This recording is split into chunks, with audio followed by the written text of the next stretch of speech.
All right, everyone, welcome back to another episode of the Fit and Professional Podcast, the show where we dive into the journeys of athletes, entrepreneurs, high performers who dominate in both fitness and business.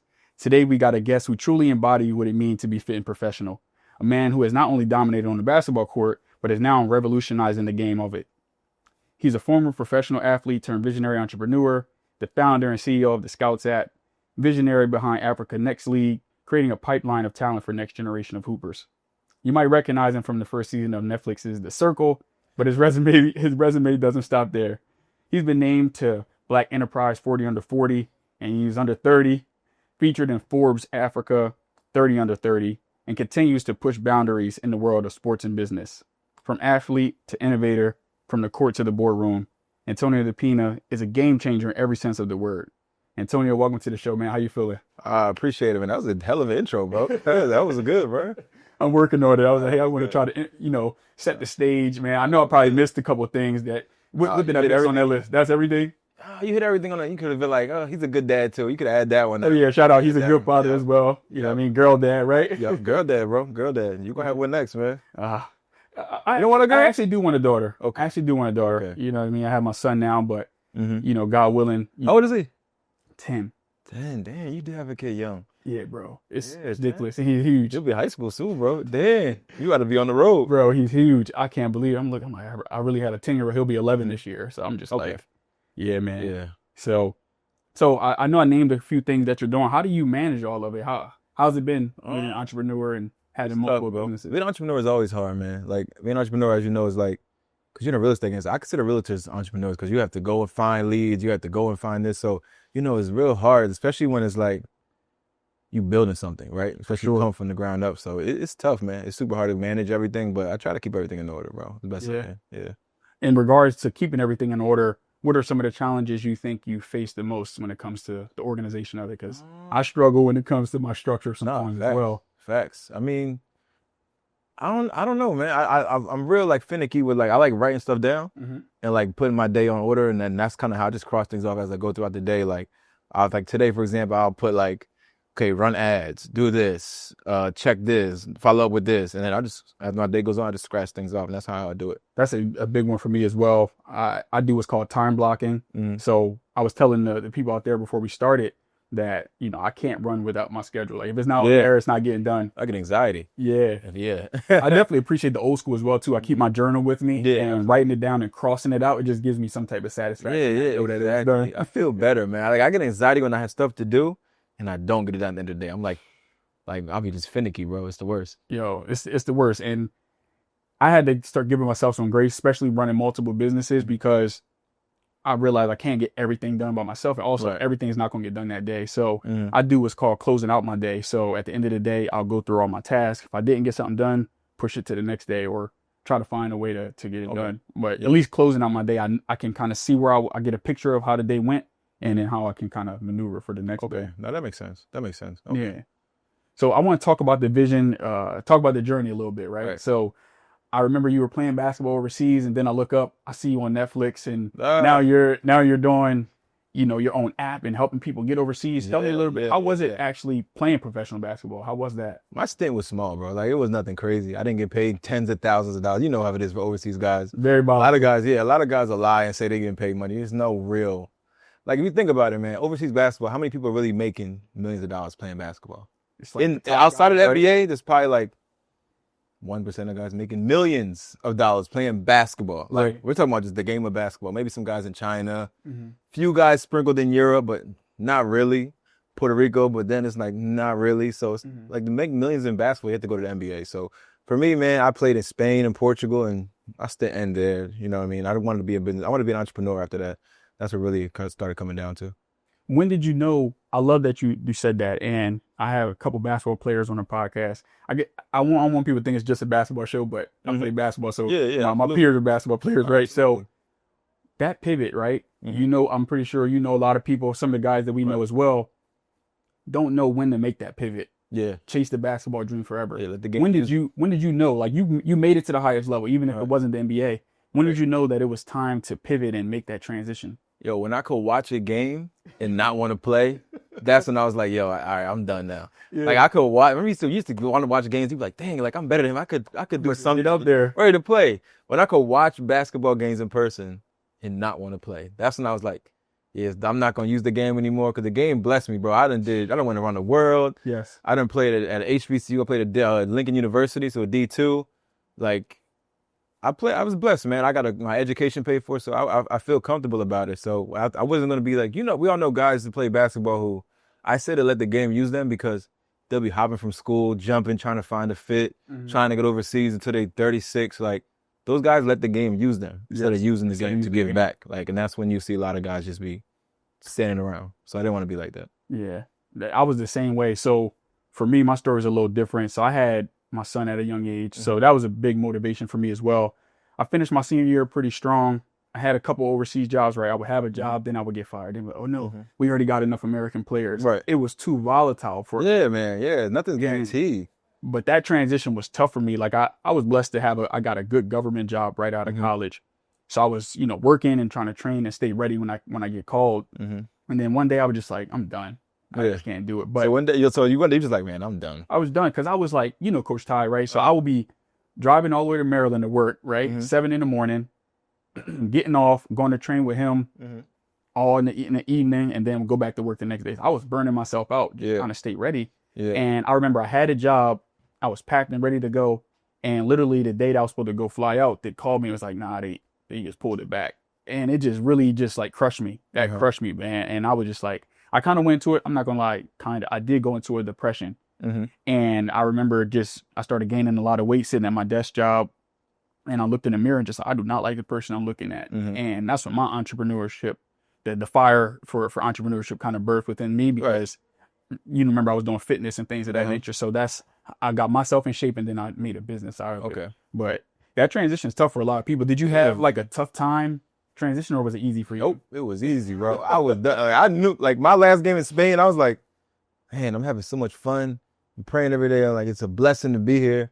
And I was like, last game, I remember this. I said, God, this is my last game. If this is my last game, I just appreciate everything, bro. Because I was supposed to be here, bro. I played at a Division II school, playing overseas. Like, I was supposed to really be overseas, and I got the opportunity to go. Like, so I was just happy, bro. I was like, literally, I remember going to the gym sometimes, like, damn, I'm so happy, bro. Like, I'm happy.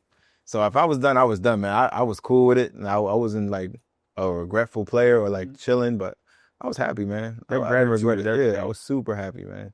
I had to isolate myself from the game. Like I stopped watching basketball. I stopped going to games for like you went straight for a while. I had to really get it out of my system to the point where, like you say, you can watch a game and not be like, I'm ready to get out there. And now I'm like that because some of our guys that we grew up with, they were like, yo, you don't play no more? You don't play in the league? I'm just like, no, I don't have any desire really. What? I played a couple times and I was just like, nah, I'm cool. You was nice though, bro. I remember you. You was nice. I was okay, man. I just needed, I think like growing up, I didn't understand like, because it was just me and my mom. I never really understood like how to train, how to prepare for the next level. Yeah. Like they had me playing the big and I was like a 4-3, but I needed to play in Delaware, right? So I needed to play more the 2 to 1. I didn't learn that till college, bro. I learned how to play a 1-2 like in college. Right. When I could have learned that earlier. 8th, 9th, 10th grade. Like I was just so big than everybody that I had to be the 4. So like I just needed to work on the right things. But man, I got a scholarship, so I wasn't complaining, bro. I didn't care. Like I was cool whatever I got, bro. Like if I went D1, I went D1. I remember my offers. I had Army was the only Division I offer, and I wasn't going there. A lot of Division II schools. So I'm like, people aren't realistic. You know what I mean? I was realistic. I said maybe I'm a Division II player. I got like Kutztown, Caldwell, Goldie, Williams. All these Division II schools are attacking me. So I'm like, maybe I'm D2. Right. Like, and that's kind of just where I floated. Yeah. And there's nothing wrong with that. Back then we looking at like, I have to go D1. I have to go D1. But it's like that, what you said earlier is that gratitude with the game of basketball gave to you. And when I look back, I'm just so thankful. Like I was able to, travel the world as well, play against some of the top players, you know what I mean? And get a free education and come out of school debt free. That's a blessing in itself. Exactly. And you went to a mid-major, right? Yeah. Consider a mid-major? Yeah. What conference was that? Southland Conference. Okay, so who you got in there? Like Murray State? So, no, not Murray State. So we, at the time, the conference has changed, but when one of the best teams when we were there was Stephen F. Austin. Okay. So SFA, they went to the tournament. They went to the tournament and beat, was it Iowa? They beat one of those bigger schools. and who else? Sam Houston State, McNeese, New Orleans, Southeastern. Your school is in New Orleans? My school wasn't in New Orleans. It was Louisiana. So we were in the northwestern part in a town called Natchitoches. Okay. Yeah. So we were Natchitoches. Stephen F. Austin was Nacogdoches, and that was like our rivals. Is your coach crazy? Yeah. He's get cussed out, huh? Well, he didn't curse. He was a Christian man, but he was some of the assistant coaches cursed me out. I would say that. Okay. And college, man, it really taught me like, hey, this is a business. Yeah, this is a business. Absolutely. Like they will send you home. You will lose your scholarship. Absolutely. A lot of people think you get a scholarship is 4 years guaranteed. No, it's every year you have to read. Okay. So are you watching college basketball now? It's crazy. I don't watch it as much as I used to. I don't either though. But do you see how it's like what's going on with the transfer portal and some I see the highlights and I see like NIL how that's changed the game. How they can transfer without having to sit out. We were talking about that before we started. That deterred a lot of people from leaving and getting in better situations. That also messed a lot of guys up. Right now is the hardest time for a kid to get a Division I scholarship, a high school kid. So talk about that. Why is it? The transfer. But think about it, bro. If you're a college coach, why get a high school kid? You got to deal with training the kid, getting him up to speed. You got to deal with the parents. Parents nowadays are crazy. So you got to deal with the parents. Yeah. And then you got to deal with unrealistic expectations. Right. I can go get a kid right now from a Westchester University, Division II kid or D3 kid even, bring him to my Division I low D1 Dell State. Leader score for Dell State this year was a kid that went to Westchester University. Wow. Yes. He went D2 to Dell State and averaged 21. Now he's HBCU All-Star.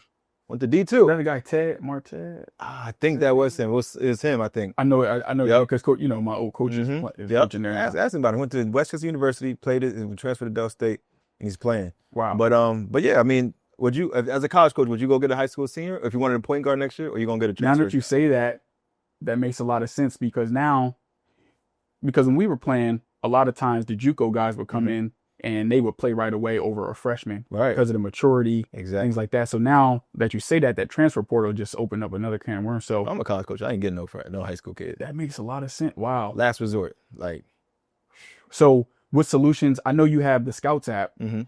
How is your app going to help kind of bridge that gap? Like, what are some solutions that? I mean, for me, bro, it's the transfer portal, right? The transfer portal is big, so you got to kind of innovate with that, right? So guys is hopping in this portal, but the portal ain't not even it's just the name portal, but it's really just a Excel spreadsheet. There's nothing crazy about it.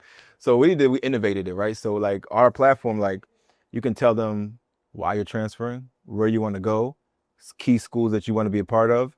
Major, everything you can match you with the right fit. The biggest thing is fit, right? You was blessed to go to Northwestern, play there, but imagine if you had a better fit at a school in LA or a better fit in Boston or a better fit somewhere else, but you don't even know because we're in Delaware. Right. You know what I mean? So that's what we do. We really use AI, we use their analytics, everything to match them with the right fit. You know what I mean? So that's kind of what we do for the high school guys, the college transfer guys, and then the college guys trying to go to the pros. Okay. So a high school player can go to the app and enter their information. College coaches can use the information. Link their max preps, all the analytics, 3-point percentages, any analytic we can get from them, we can match them with the right fit. So say a kid from freaking McKean High School out in Delaware is averaging 20 points per game. Wilmington U has 3 seniors leaving and they need a shooter or something like that. Just based on his metrics, the fact that he lives in Delaware, we can automatically just ping him right to Coach Dan or the Wilmington U head coach and show him that, hey, this is a kid from McKean.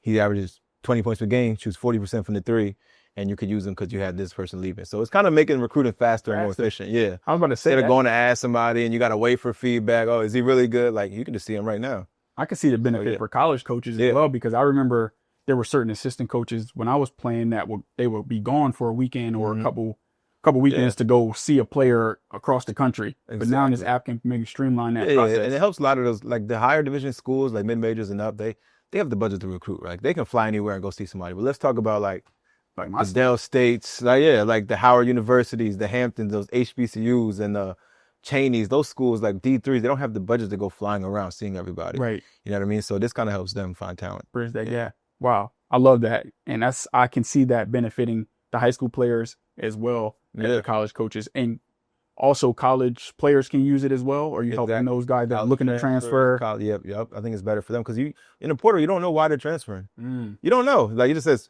X and X is transferring, wants to transfer. You don't know if his family died. You don't know if he wants to play closer to home. Okay. You don't know, like, his GPA is even eligible. Right. Do you know? Like, what's his major? Do we have it here? Like, those things are not in the transfer portal. No, that's why Scoutz is so important, bro. Like, I really had to innovate and make something for these coaches because they don't know. Like, kid could be transferred because his mother died and he wants to be back home. Back home. But you don't know. To the coach, he's a bad player. You don't know what he goes on at home. You know what I mean? So it's kind of putting the player perspective in play. Taking out that assumption. Yeah, because we need that, man. For sure. For sure. Yeah, because there's a lot going on with that transfer portal, NIL. I just feel like it's so much going on, so much noise, social media. I feel like you can get lost in the sauce. I like NIL, but then again, I don't, man. I feel like sometimes, like, it's good that guys can get paid, but there have to be a structure to it. Like, I can't be, like, why is, like, Shador, like, football, we talk about Shador, like, he's getting paid $500,000, probably way more than that, but just say he's getting $500,000, but the backup QB is getting $0, or maybe $50K or something. Like, there got to be, like, a revenue share, like, something, like, I don't know, man. I just don't, like, they have to be able to split the money. Some way, Salary cap. Like, NBA, every professional league has salary caps. Like, something. Yeah. I feel like they have to find a way to, like you said, find a way for everyone to benefit from it because when we were playing, it was happening. It just wasn't legal. Yeah. You know, boosters would give people money and things of that nature. Now a player has to sit out. Right. So I understand that because I remember after the cafeteria closed, we're eating oodles and noodles in the dorm room. You know what I mean? Right. At a D1 school, I was at a small school, of course, without a big budget, but it's a lot of schools like that. You know what I mean? So I understand it from that perspective. I definitely think college athletes should be compensated and have an opportunity to make money, social media content creating, things of that nature. But I feel like it can get very out of control. And talk about it from how do you feel? I know you talk to coaches. What are they saying about how it comes? Like, how is it manageable to control a 19-year-old kid who's making millions of dollars? Like, do you feel like it's affecting the locker room in any way? It does. The egos, bro. Egos come to play. Correct. Everybody's egos. They're 18 years old. Like, you know what I mean? So it's egos. But those type of, the coaches that I deal with, the players making that type of money, are those Power 5 conference guys, like Oklahoma State, like big schools. Nobody around here has a kid making $1 million. Maybe Penn State football team or somebody, but not like the men's basketball team might not even be there yet. You know what I mean? Maybe they are. They probably will next year. But some places, I think around here, who would be there? Virginia Tech, University of Virginia. Those schools probably got that money to go crazy. Yeah, the ACC schools. There we go. ACC, Ohio State, like those things. Those schools are super. Villanova. Yeah. They got the money. Oh, yeah. Nova, yeah. Nova got the powerhouse. Yeah, so we'll see how it shapes out. I think we should do like a NIL only conference, maybe like SEC, ACC, like those conferences got to be in the league of their own. So I think we got to change it up. Or maybe make them sign like 2-year deals or deals. Like, so like they don't just fall victim to the transfer portal. Right. Because I feel like it's tough to build a program like that. Like everyone's just going to be like, remember how Kentucky where, you go there as one and done. Mm-hmm. And I feel like it's spreading throughout the whole college landscape. Absolutely. So talk to me about the app. How did you come up with the idea, or what ignited you to want to create an app and bridge the gap in this way? I think I thought about the app, man, when I was after the Netflix thing, right? So I was on the Circle. I was coming home from New York because I was doing some modeling thing. Bro. I was on another planet, bro. I was trying to like maximize the opportunity I took from Netflix, right? But I knew it wasn't for me. Like, I didn't want to do no other reality TV shows. I didn't want to go on other things. So I ended up like just saying I didn't want to do it. And I was just sitting on the bus like, what am I going to do? And the idea came to me. It was like, I should connect athletes to opportunities professionally, right? Overseas. Right. And so I thought about that. And now it's throughout the time, like 4 years now, I've kind of transitioned it and started innovating it towards where not only professional athletes, but also can help high schools to college, college to the pros or aspiring pros on. So I kind of thought of it like that, but it's been like a long process, man. I'm just now getting the technology out. Like, it took a little while. You've been doing this for years. I remember, like, we talked about, after the Circle, I remember seeing you drop the app and got the league and things of that nature. Yeah. You have a league as well. I have a league in Africa. It was called the Pride League, but now it's called the Africa Next League. It's called the Africa Next League. So it's kind of like the overtime elite.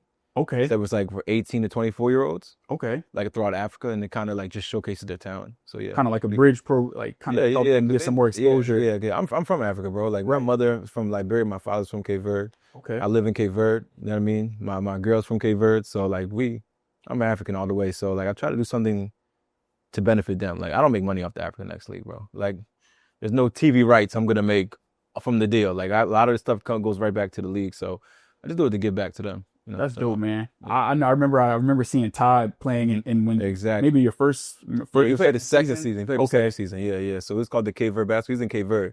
So yeah, but it was a cool experience, man. Dope. How has it been?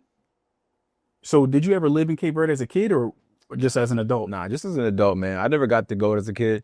You know what I mean? My mother and father separated, so I never really got a chance to even like See that side. experience in Cape Verde. You know what I mean? I experienced the culture, but not living there. So like the language I had to learn myself. Portuguese I had to learn myself. Creole is another language we speak. I learned all that by myself. Yeah. Okay. Nice. So you learned that as an adult, Creole and Portuguese? Yeah. Wow. So you speak that on the day to day? Yeah. Wow, that's dope. Say something. Bon dia, bon noite. You know what I mean? What's that mean? Good morning, good night. Good night. Damn, you don't know how to speak? You don't know that? Nah. Like buenos dias, Okay. buenas noches. Oh, that makes sense. Yeah. It's like Spanish and Portuguese. It's almost the same. Spanish, más o menos. You know? You really don't know no other languages? Nah, just Spanish, broken Spanish. You know Spanish? Yeah. You ever been to Spain? I've never been to Spain. You never been to Europe? Nah. Have I been to Europe? No, I haven't been to You Europe. gotta go, man. You gotta go. You Oh, got a girl? you on the list. You gotta go. Yeah. We had it on our list. She's been to Europe, so we're going to Barbados this summer. Right. You know, we definitely want to start traveling some more. Okay. That makes sense. But my question was, how has it been living in a different country as an adult? I hear people rave about Africa all the time. I'll tell you the real, man. Tell me the real. They be saying, but they don't really be there. Like, I'll be really living in it. Like, for me, like, I can probably stay in Cape Verde maybe 3 months tops. Okay. Nothing against it. It's a beautiful country. But me, I grew up in America. I'm super Americanized. So there are certain styles of living I want, and I need it. You know what I mean? Especially when you have an opportunity to warrant that. You know what I mean? I work hard and I want certain things done. The way I live is good. Like, I love floor-to-ceiling windows, everything. I like my apartments and the condos I live in. It's all good. But it's about, like, for example, I'll give you a few things that like are different. Like, there's no food delivery in my country. Some countries, they do have it. Okay. Cape Verde, there's no, like, food delivery, like Uber Eats, anything like that. There's no Uber. So for getting a taxi, if you don't have a car, you have to kind of go outside and just wave one down. Old school. Yeah.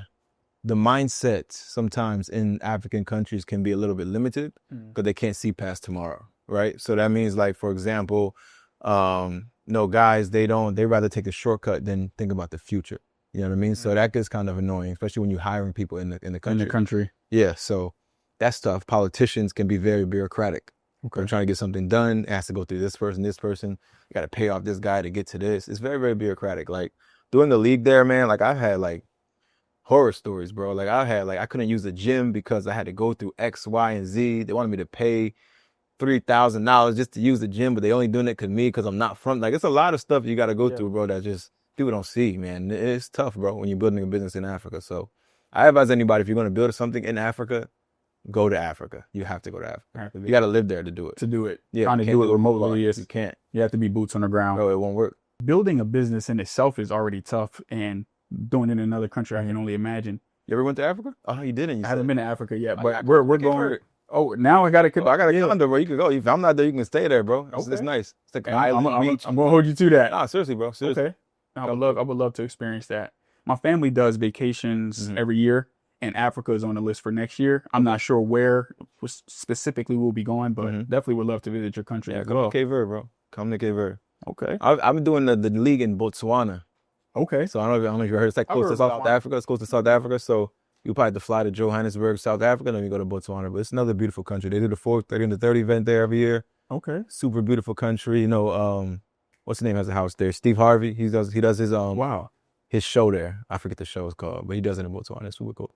That's dope. We were talking about challenges. You know, that's inevitable with any business. When it came to building your Scoutz app or doing the league, anything that you've done so far in entrepreneurship journey, what would you say has been the toughest thing or the biggest obstacle that you have overcome? Oh man, funding. People think you're just getting all this money and it's like you're super, super rich, but funding been the hardest thing, everything. Cause you got to spend it to make it. Bro, it's crazy, bro. Cause like throughout my 3-4 years, funding and learning, right? Okay. It's like building technology from scratch is very, very hard. People underestimate that. Like building an app from scratch, not a Uber app or a clone app or Insta. Like I'm talking about an app from scratch that includes AI. You know what I mean? Those type of things is very, very difficult. And I underestimated that, right? So that's why it took me so long to really get Scoutz out. And it's still not out. Yeah. You know what I mean? It's coming out this week, God willing, maybe even early next week. But okay. But I had to learn, man. I had to learn how to hire the right technical developers. People ran off with me on money, find the right people, find the right CTO. Like I had to really learn through trial and error because nobody can teach me. There's no real not real, but there's not too many black entrepreneurs in tech. Right. So it's so hard to find people that can help you, man, to be honest. And I mean real, like people that really are doing it. You know what I mean? It's very, very hard to find those guys, you know. I live in Delaware. I grew up in Delaware, and then I live in Orlando now, and I don't live in San Francisco, Silicon Valley. So it was very, very tough to find these guys. So for me, man, it was just the learning curve and just finding funding to build, you know. That's really hard. Yeah.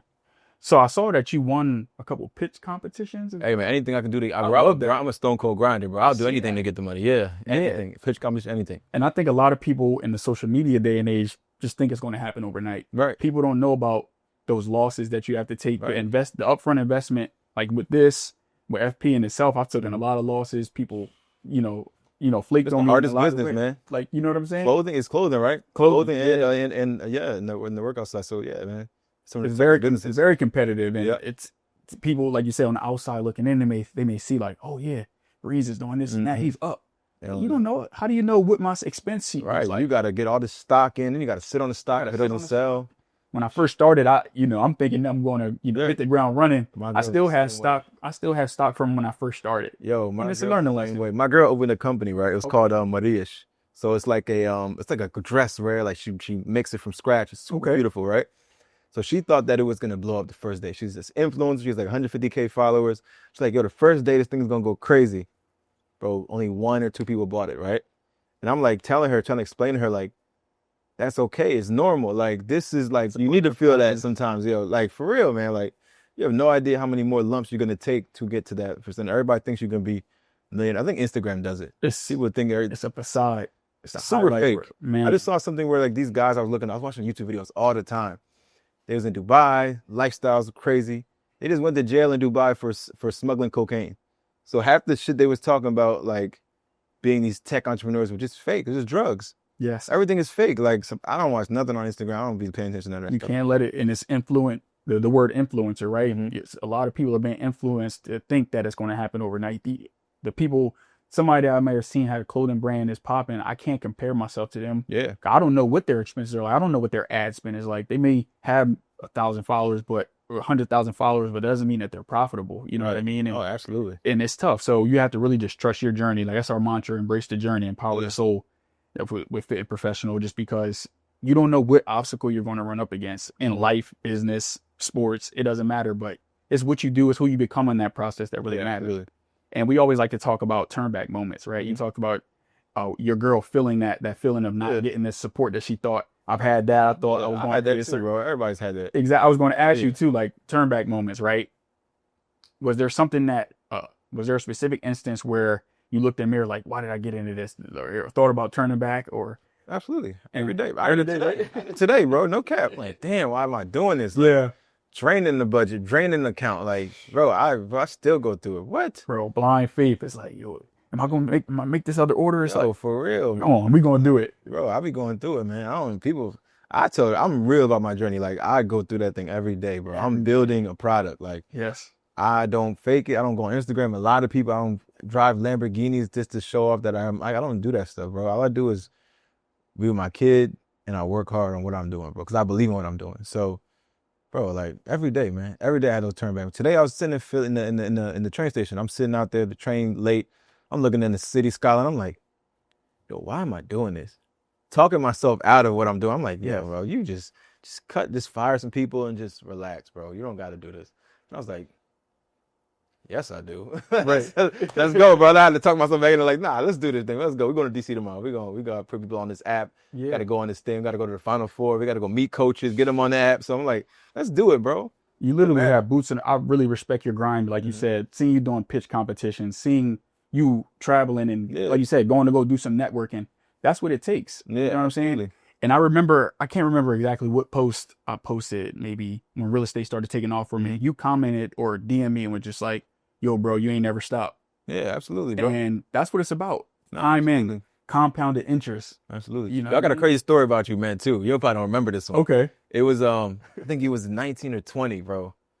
And you said something to me, bro. It was like, you had your kid. Okay. And I knew you had a kid, but I didn't know, like, what was going on. People say they have kids. They don't be taking care of the kids. I didn't know Sabri. Not saying Sabri don't take care of his kids, but I'm just saying I didn't know. Everybody's so surprised. The level of it, right? So I tell Sabri, I said, yo, we're going to this pool party one day. Sabri, First of all, he didn't text me back for like 8 hours.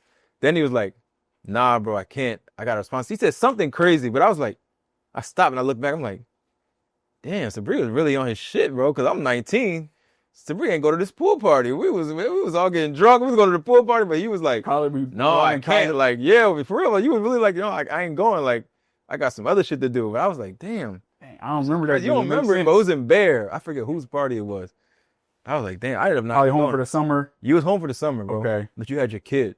Yeah. Or you didn't have, it was something crazy, but I was like, damn, this nigga's really focused, man. That's really how it's crazy. Like, I tell people all the time, my story, like, I had to grow up. And that's where my entrepreneurship journey started. I was 19 when I had my son, bro. Yeah. And I'm a sophomore in college at the time. I'm just like, what am I going to do? Like, yeah, absolutely. You know, I always had good grades. That year, my grades slipped. My performance on the course, I'm thinking I'm about to drop out and have to work because I'm going to lose my scholarship. Did you work while you was doing it in college? I became a campus barber. Okay. So I would cut hair on campus, get some money to pay one of my teammates to use their car, go get my son, go chill with him for a little bit, come back to school, go film, everything that a college athlete does. Okay. And then do, you know, so that year, sophomore year was very tough. And that's when I really had to, I mean, I only give it up to God because I started. But that was like the first time I kind of dealt with depression a little bit. Yeah, absolutely. I was drinking, you know, college, just doing everything to master feeling of the reality. I didn't grow up with my dad. My dad's still in the penitentiary. I'm going to be 30 in a couple weeks. And I didn't know what a dad looked like. And I was trying to figure out how to be a dad, how to be an athlete. You know what I mean? And, there's no blueprint on it. You know what I mean? And I just knew I had to step up. Like, damn, I got to do something. I didn't know what I was going to do. Yeah. I was 27 when I had my daughter. I was like, dang, I'm not, like, God willing, I was like a little further along and I was like, had like my own place and I was good and I was comfortable. But it was like, that should be scary. It's scary. I got my girl pregnant 4 months into knowing her. So it was very, very quick. Like, yeah, we didn't get a chance to be friends and really, really enjoy each other without the baby. So it was tough. And I had a decision. I was like, you know what, I'm going to do this. I like you and let's see how far we can go together. So that's really what it was, bro. That's dope, bro.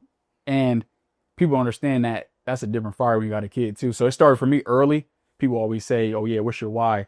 My son was my why. I had to figure it out. Like I remember coming home, what was that, summer of my sophomore year. I was working at Amazon overnight, training with Coach Ty. So I was going to ask you what keeps you motivated. I'm pretty sure your daughter does as well. Yeah, it's my daughter. Talk about how being a parent has changed you and shaped your journey. Man, it's like I'm happy all the time. Just like, I'm ready to go home so I can just see her and just Daddy is walk when I come in, like, you know, just make sure they're good. My biggest thing is making sure my family is put up. Like, I make sure like they're good. My girl and my daughter are like good. Like, they live in Orlando. We live downtown. Like, you don't got to worry about nothing. We got the pool. Everything's there. You can just relax.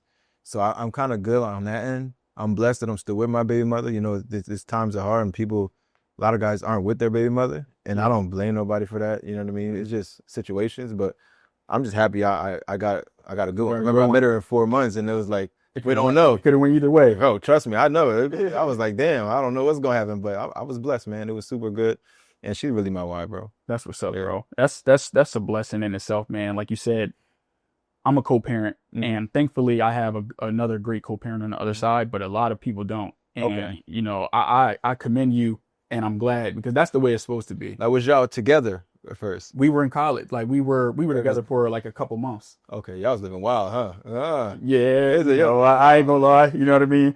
I was young. I was, you know what I mean? I wasn't that experienced at the time, and I was Louisiana. You know, beautiful women out there. So your son lives in Louisiana? Still, yeah. So that's another. You ever think about moving?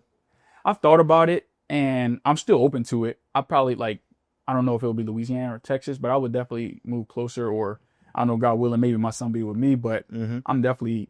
That's my wire. Would you be cool if he came in to stay with you for high school? I would love that. Yeah? I would love that. Yeah, you be going to the game. Where would you want him to go? If he's really good in basketball, where would you put him in? If we stayed in Delaware? Yeah. Oh, he gotta go to Sanford. Why though? Why can't he go to like Roman, Newman, like somewhere in Philly? Oh, like would you like put him somewhere else? To be honest, I wouldn't. Even he plays sports now. I really want to go. I'll let him kind of determine his journey. Do the AAU thing? I heard a lot of dads ain't doing it no more. No, training their kid. I would let him play because I want him to experience. For me playing AAU, that's what toughened me up. That's where I got my offer. Okay. I would want to expose him to all those different arenas. Right. And, you know, if he wants to play sports, if he wants to do something else, I'm going to support whatever he wants to do. Right, okay. And when it comes to the high school situation, whatever makes the most sense. I say Sanford just because I went there. Yeah. And my boy Lid coaching as well now. So it depends. If there's a better opportunity somewhere else and he wanted to go somewhere else, I would support him. Okay. You know what I mean? No, that's fine. So, that's you fine. know, if we're in Delaware, but hey, it might be down there or in Texas. You never know. You ever thought about going to Florida? I never thought about it. Oh, come on, come to Florida. Florida's nice. Like, I think you'll like it, bro. You run every day. It's cold as hell. I'm looking at you running. I'm like, I want to live somewhere warmer one day, bro. I be running every day, bro. I think my bad thing with my health, my freaking eating habits, bro. I told Sean this one time. That's the biggest thing, Bro, man. my eating habits got me gaining so much weight, but I run 4 or 5 miles every day. Okay. Every single day I'm running outside. So that's a good balance with But then my eating be so bad, bro. I'm trying to get that part because I just hit 30. So like I'm trying to get it back. Your birthday just passed, right? Yeah. Yo, happy belated. I appreciate it, man. Yep. So like I'm trying to get it together, but like my health is just my eating. I'm trying to be better. I think with me was the sugars. Yeah. The sugars got my gut all crazy and I'm gaining weight in my face, bro. I'm just trying to cut that out. I carry weight in my face as well. You know, like I got chubby cheeks and bro, I'm gaining all kinds of weight. What's your biggest challenge with that? Is it because you travel or meal prep? The travel is bad. I feel like it's tough. I just ate some BS because I didn't eat all day and I've been trying to wait for this train and I got to get on tomorrow. Like, so travel is bad, but that's not why. I think it's just in the past. Like we're growing up eating trash, breaking those old habits. It's so hard for me. Yeah, I'm trying though. Every day I try to do better, but it's so hard. That's all you can do. Just like how you're trying in business, like you have to give yourself grace. Just get 1% better when it comes to that. If it's like because I do some online fitness training and I do meal plans for people. It's just like, hey, you have to don't just jump right into it. You have to gradually cut one thing out. For me, right? Even like for me, I've been trying to cut out energy drinks, right? Celsius specifically. Oh, let me not say that. I've been doing like calorie deficits. Like I don't want to drink my calories. So I've been drinking like 0-calorie drinks and things like that. Yeah, because those are a lot of wasted calories and things like that, man. So everything in moderation, you still have to treat yourself because you don't want to go away from something and then once you get a taste of it again, now you binge on it. So, but I started meal prepping back when I first got in fitness and I got myself right. So I think that part of it, I understand it. Right. And I track everything I do. I track everything I do. I track my calls that I do in real estate. I track what I eat using MyFitnessPal. It's been a game changer for me. So I can kind of see how many calories I burned and I'll set my goal on how many calories I have to hit for the day. Okay. So my challenge is actually getting to my goal some days, my protein intake and things like that. But it's a process just like anything else. So what's your biggest thing like as far as like in business, right? So like is real estate your percent of the pie, like 50% of the pie, or like what are you trying to do? Like I would say real estate's the biggest part of the pie right now when it comes to actual income. All right. FP is still at its infancy stage and things like that, but long term, like what do you want to see? What do you see with FP? Really, man, I for the pod. So FP actually started. This logo here was the first logo that I ever created because it was a podcast first. So if you look on our YouTube channel, I have a Zoom interview with Sean. We did a podcast back in 2022. Really? I just wanted to feature guests like I'm doing now, talk about fit and professional, how they live in fit and professional life, business people, regular 9-to-5 people, right? And then I got in. The reason the clothing aspect came up was because I was doing a lot of like content trying to get big brand deals. And I was just like, why am I trying to, do this for a small piece of the pie of like one of the bigger companies? I said, I'm gonna create my own thing. Yeah, no, that's dope. And it was a way for me to bring two of my worlds together because I love fitness, I love real estate, fit and professional. That's me. So it was a way to kind of bring my two worlds together. So long term, fire, bro. If you love it, yeah, let's do it. That's what I'm saying. It's fun, man. And having conversations with people like yourself. I'm learning, the people are learning, and that's the impact I want to leave in the world. I want people to think of me as somebody that was a positive influence, bro. Things like that. I think it's something special, bro. I seen something that's like something special when somebody can think of something and then bring it to life, bro. That's powerful, bro. It's almost like God driven. Yeah. So I think that's cool, bro. Kudos to you as well, man, because I'm pretty sure there's many people who have an idea sitting on the train like you were. Right. But the fact being able to execute on something, that was crazy. People underestimate the power of execution. It is. It's hard, man, but I was crazy, man. I don't know. I think there's a power, I call it like the power to get up and just do shit. Like I got the power to get up and just I'm gonna get it done, bro. Like you got it too, bro. Like you just got the power. When we had kids, we had the power to like, after we're gonna get this thing done. Like I don't care how much this daycare is, we gotta get it done. Like we got it. The daycare expensive as hell. I didn't even know that until I had one. Bro, them prices is ridiculous. Bro, I paid $270 a week. A week, bro. I paid 2 rents for real on that. Like it's like almost another rent, bro. I'm like, damn. Yeah, man. Like, it's crazy. Life is crazy, but it's dope. Like you said, if you I'll look at it from the perspective of go back to gratitude. Like you said, if I'm alive for another day, God woke me up with breath in my lungs, health and strength. that means I still have work to do while I'm Okay. here. There's still more work to do. Nice. You're a Christian. Yeah. You even got it. Okay, nice. Nice. I'm not super religious. Like I don't go to church every Sunday. I have my personal relationship with God. I definitely believe in Jesus. I do devotional every single day, every Read the Bible? morning. I do. All right, then, yeah, you're good. That's all it's about. Hey, everybody's different on their different. Nah, bro, I used to think so. I got saved April 23rd last year, right? Oh, congratulations! I got baptized. I appreciate it, bro. But my whole life before that, I thought I knew what God was. Like I always say, God is great. You can go back to my post in 2020, but I'm thinking God's great. But I didn't understand who Jesus was, right? I'm just saying it. I started doing Ramadan. I thought I was Muslim for a second, bro. I was doing everything. You have to experience different things. Yeah. And I was always questioning, like, just trying to seek Jesus, right? So how I got saved was crazy. Like, I saw this thing on YouTube, right? Yeah. It was a guy who was, like, talking about, like, his experience, testimony, like how he found Jesus and what happened to him. I look him up. I'm searching. I'm like, man, I wonder what this guy, like, he has a church now. What does he do? The church ended up being in Orlando, where I live. So I was like, dang, that's a coincidence. So I'm like, you know what? I'm going to go to this church one day, right? So I'm about to get ready to go to this church. I'm like chickening out. I'm like, something told me to bring another pair of clothes, right? So I'm like, maybe I'll get baptized. I don't know, bro. I have no idea. Like, so that's not even the craziest part. So I bring my clothes and I order my Uber because I don't have a car, so I Uber everywhere. So I ordered an Uber to go. I'm in the Uber. I'm on my way there. The guy tells me, looks back. I take Uber every day, bro. I take my daughter to school every day in Uber. I come home in Uber. I'm taking Uber every day, bro. Nobody's ever asked me this. He looks back, asks me, says, do you believe in Jesus Christ? I'm like, he doesn't know I'm going to a church. He doesn't know where I'm going. But I take an Uber every day, Sabri. The guy asked me, do you believe in Jesus Christ? I said, yeah. He said, today you're going to be saved. Wow. I swear to God, bro. He saved me. Like, we said a prayer in the car the whole way. He told me about Jesus. He doesn't know where I'm going. Doesn't know what I'm doing. But somehow this guy is telling me about Jesus before I even get to the church. He tells me, he says, you do accept Jesus in your heart. It's your Lord and Savior. I did. Before I even got there, I was saved. God saved when I was there. I got baptized. My life changed, bro. I stopped living wild, bro. I don't do half the things I do. Like a lot of music I listen to, I can't anymore. It just feels like static. Yeah. I feel like everything changed. I feel sin. I don't want to.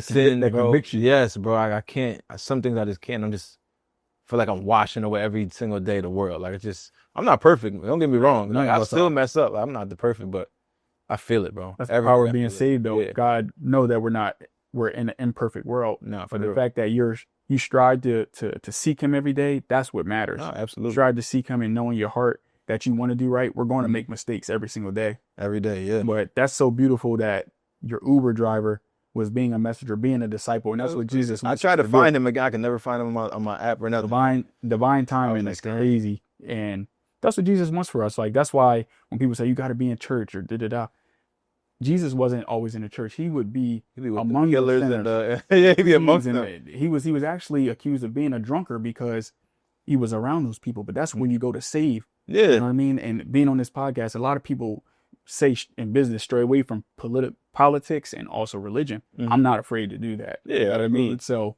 I'm glad that you brought that up. That was absolutely. The F could also mean faith, right? Yeah. So no, for real, man, for real, bro. Dope, bro. No, I love it, man. It changed my life, bro. I'm not looking back. My anniversary of it's gonna be next month, so I'm super happy. That's dope, bro. Congratulations. Yeah, I'm trying to give everybody anybody come in contact with, bro. I try to help. Like, I'm not Bible thumping. I'm not forcing on people, but I be like praying for people now. I tell people like, if you're a Christian, bro, pray for me because every day I fight my fight with. It gets harder, right? Yeah. The more you get closer to God, the more the devil's trying to pull us away. Yeah. So I tell people every time, bro, pray for me, bro, because I fight my own fight every day, bro, with the world. So I'll definitely be praying for you and likewise. Pray for me, brother, for sure. That's what's up, man. And Jesus left a great impact on the world, and as we can see, his light is shining through both of what we're doing, and I can see everything you're doing. Like even if I don't tell you, it motivates me just seeing somebody I know pushing for their dreams. So I might have a day where I'm struggling, but I may see you. So keep on doing what you're doing, man. I appreciate it, man. And speaking of that, if with the Scoutz app, with everything you're doing, what impact do you want to be left on the basketball community, the world in itself, with everything? Yeah. Well, Scoutz, it starts with basketball, right? So like, I want it to be sports recruiting all around the board. Okay. I want to be niche oriented now because I want to Like just like how Jeff Bezos said, like one day I'm gonna sell everything on Amazon, but I'm gonna start with selling books. Right. So I kind of want to do that and then take it to other places. So the impact I want to leave on the world is mainly just a kid. I'm from Delaware, bro. I grew up here. You know, I'm just a kid who just chasing his dream, bro. I like relentlessly.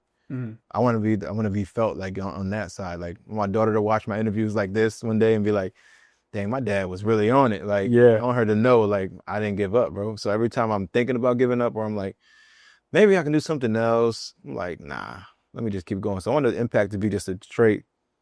This guy was a grinder. Like, let's do it. So I want people to know that about me.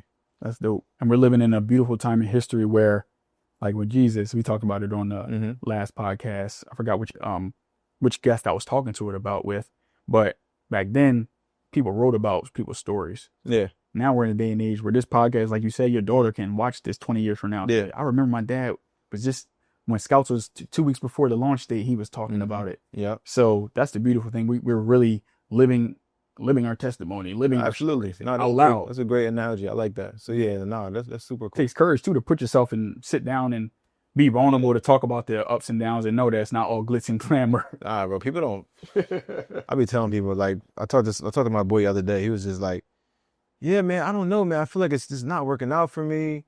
This, that, and the third. I need to have this. I feel like I'm behind. I said, bro, you're not the only one. I just hit 30. I feel like I'm behind. Everybody feel like they behind. I wake up every day like, I got to do more. Like, I have to do more. I don't got $1 million in cash. I don't have this. I don't have 50. I like, everybody's going to feel behind when you're striving for something. I told my boy that, and he was like, I never thought about it like that, because like we all striving. We all going to feel like we're coming short of something, bro. Like, it is what it is. I would feel more worse if you like didn't feel like you was behind. Like, you're just comfortable. Like, being you know, what's the word I'm looking for? Like, what's this? It's a C word. Oh, like the drive, content, because there's a difference between being content and, you know, being, I can't think of the word right now that I'm trying to say. But basically being complacent. That's what I'm trying to say. Yeah, super. It's the difference between being complacent and content. And everybody's journey, I think if people fall into that category because of comparison, and comparison is the thief of all joy. Like, you have to trust your journey is literally you versus you every single day. Yeah, absolutely. You can't look at what somebody's doing if they're in the same lane as you, because you don't know this true story. And you can't look at somebody behind you and look down on them. That's why I love running marathons and things like that. There's so many people ahead of you, so many people behind you. And that's just like life. I never ran a marathon. I got to try one. I feel like, I don't know. It's a spiritual journey, bro. I promise you. Like, you train for it? I trained for it. Yeah. I've done 2 so far. I hit the wall on both of them. Shane, our videographer, Shane documented. It's on YouTube right now. I did a marathon series for the AC marathon. It was my second one. How many miles you run? It was 26.2 miles. 26 miles? Yeah, I might hit a ball too. I'm not going to lie. I run 4 miles and I'll be dead. I'm like, damn, like 26. But that's the beautiful part about marathon training. People don't even finish. The training, that's where it really is built, because you can't wake up. Like you said, 4 miles may be tough for you right now. So your body doesn't even deserve or is ready for 26. But over that 16-week course, over that 16-week training block, your body gains it. You get stronger. You get those longer runs. So that way, when 26.2 is hit and the 16 weeks later, you're ready. And that's just like in business. How long was it for you? So my first ever marathon was 3:38. And the second marathon, it was like over 4 hours because I caught full body cramps. And at mile 19, my body just locked up. So I had to literally will my way to the finish line. And limping and everything to finish. Well, like I would take a step, cramp. Take a step here, cramp in my hamstring, cramp in my quad, cramp in my hands. It was bad. And I was super dehydrated because I was taking caffeine gels, and I just didn't know that my body was going to react like that. So that was that marathon in itself taught me that I had what it takes to finish when I start, because I could have gave up. I was like, I'm at mile 19. What am I going to do? So, but nah, man, that's dope, man. Continue doing what you're doing. I love everything you're doing. I'm proud of you. Absolutely. From afar, man. We don't talk every day, but it's love. You already know, man. I appreciate it. So what's next for the Scoutz? Have you launch date? Yeah, I don't have a launch date yet. We're still finishing some stuff up. Okay. But I gotta raise money, man. So we're raising like 1.3 right now, 1.3 million. It's my first real time raising money, like venture funding. And man, I'm going, man. I'm in the midst of it, bro. Like, trying my best, that's the most I can do. Yeah. I raised money before, but it was from like everything, $250,000 from like accelerators, like just investors. Okay. So I got like diluted maybe like 10, 11%.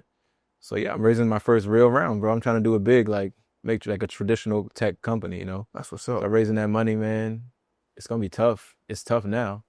I got like, if the Delaware thing goes through, because there's a Delaware venture arm. So that's when I'll try to hit up CJ about it. So yeah, so if they approve me for that, I'll have like 500 to 600K already available. There's got to get another investor to match it.